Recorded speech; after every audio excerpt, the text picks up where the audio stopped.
საქართველოს პრეზიდენტი, პრემიერი, შინაგან საქმეთა მინისტრი და მთავრობის სხვა წევრები იუნკერების ხსოვნისადმი მიძღვნილ ღონისძიებას დაესწრნენ.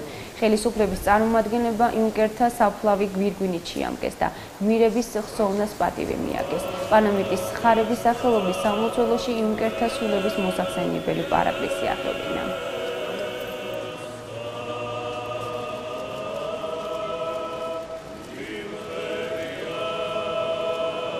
მეც ისე როგორც ყველა ქართველი დღეს ქეთს ვიხრი მათი ხსოვნის წინაშე.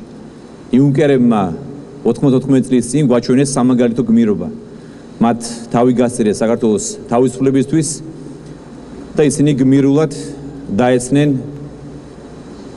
მიწაზე და მე მინდა გითხრათ, რომ ეს არის მართლაც მაგალითი იმისა, თუ როგორ უნდა ვიცხოვროთ ჩვენ. მათ მოგცეს მაგალითი თავგანწირვის და სამშობლოს სიყვარულისა. სწორედ მათი უგდავის სულის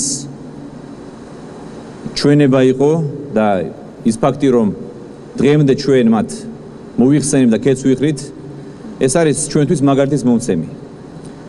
ეს არის მაგალითის მომცემი, იმიტომ რომ ჩვენ გვახსოვს ჩვენი წარსული.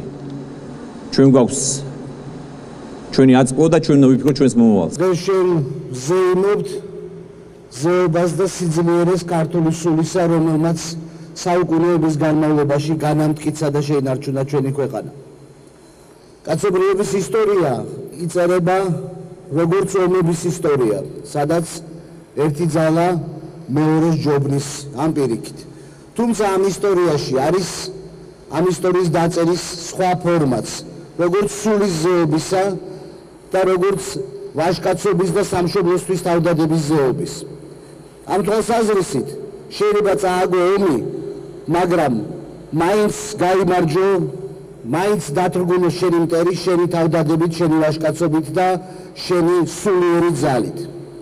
და მაშინ, როდესაც ჩვენი წავაგეთ ის ბრძოლები, რომელმაც საქართველოს ხანმოკლე დამოუკიდებლობას მაშინ ბოლო მოუღო, იუნკერთა გმირობამ ჩააგდო ის ფესვი, რომელმაც მერე მოუტანა საქართველოს დამოუკიდებლობა.